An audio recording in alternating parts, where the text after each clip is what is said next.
स्वागत है दोस्तों एनटीडी क्लासेस के यूट्यूब चैनल पर। दोस्तों आज अपन बात करने वाले हैं भारतीय संविधान में जो अनुसूची है उसके बारे में। दोस्तों आज का वीडियो अपना लगभग 4 से 5 मिनट का रहेगा। इन 4 से 5 मिनट के अंदर भारतीय संविधान में मूल संविधान में जितनी अनुसूचियाँ थी वो सब की सब याद कर लेंगे। तो शुरू करते हैं। जैसे कि आपको पता है आज का टॉपिक कौन सा है, अनुसूचियों के बारे में। अगर संविधान की बात करें तो मूल संविधान यानी जिस दिन आपका संविधान बनकर तैयार हुआ उस समय आपके संविधान में टोटल 8 अनुसूचियाँ थी और वर्तमान की बात करें तो 12 अनुसूचियाँ हैं। आज अपन इन 8 अनुसूचियों के बारे में देखेंगे।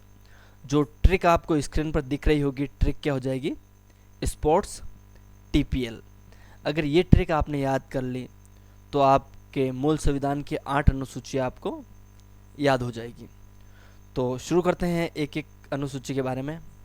अनुसूची नंबर 1, इसको पढ़ने से पहले अपन एक बार ट्रिक को वापस लिख लेते हैं। ट्रिक क्या थी,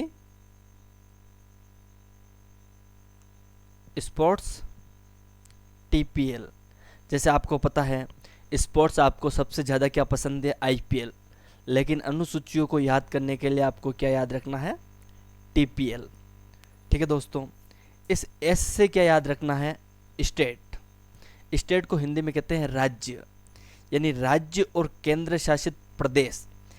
इनका अगर उल्लेख देखने को मिलेगा तो भारतीय संविधान के अनुसूची नंबर 1 में देखने को मिलेगा। अगर किसी भी नए राज्य का गठन करना है, केंद्र शासित प्रदेश को बनाना है या समाप्त करना है तो अनुसूची नंबर 1 में संशोधन करना पड़ेगा।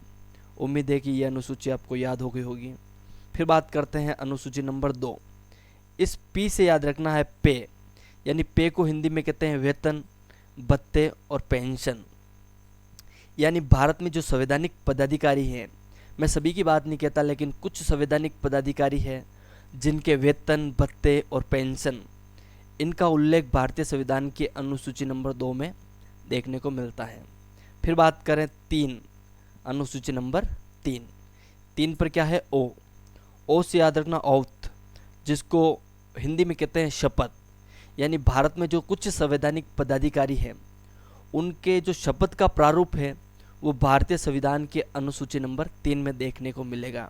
लेकिन कुछ ऐसे संवैधानिक पदाधिकारी हैं जिनकी शपथ का प्रारूप अनुसूची में देखने को नहीं मिलता, जैसे राज्यपाल, राष्ट्रपति, उपराष्ट्रपति। इनके जो शपथ का प्रारूप है वो अनुच्छेदों में देखने को मिलता है। फिर बात करें अनुसूची नंबर 4, आर से क्या याद रखना है, राज्यसभा। यानी राज्यसभा में सीटों का आवंटन, यानी राज्यसभा में जो सीटों का आवंटन किया जाता है वो कौन सी अनुसूची के तहत किया जाता है, अनुसूची नंबर 4। फिर बात करते हैं अनुसूची नंबर 5। जैसे आपने क्या लिखा था, स्पोर्ट्स टीपीएल, तो लास्ट में क्या बचा था, टीएस से याद रखना टीएसपी। लेकिन टीएसपी में ये 4 राज्यों को छोड़ दो। कौन कौन से, असम, त्रिपुरा, मेघालय और मिजोरम। यानी इन 4 राज्यों को छोड़कर जितने भी राज्यों में अनुसूचित जनजाति क्षेत्र घोषित है उनका प्रशासन का जो प्रावधान है वो अनुसूची नंबर 5 में देखने को मिलता है। फिर बात करें अनुसूची नंबर 6 यानी टीएसपी। इसमें भी टीएसपी है लेकिन इसमें ये चारों राज्य असम, त्रिपुरा, मेघालय और मिजोरम, इन राज्यों में जो अनुसूचित जनजाति क्षेत्र है इनका प्रशासन का प्रावधान किया गया है। फिर बात करें अनुसूची नंबर 7, पी से क्या याद रखना है, पावर, यानी शक्तियों का विभाजन।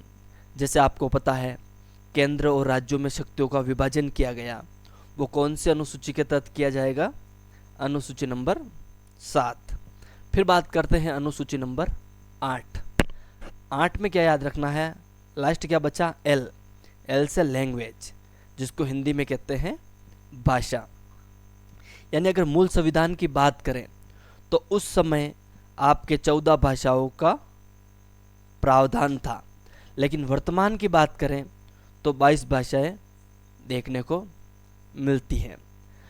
मुझे उम्मीद है कि दोस्तों ये ट्रिक आपको समझ में आई होगी।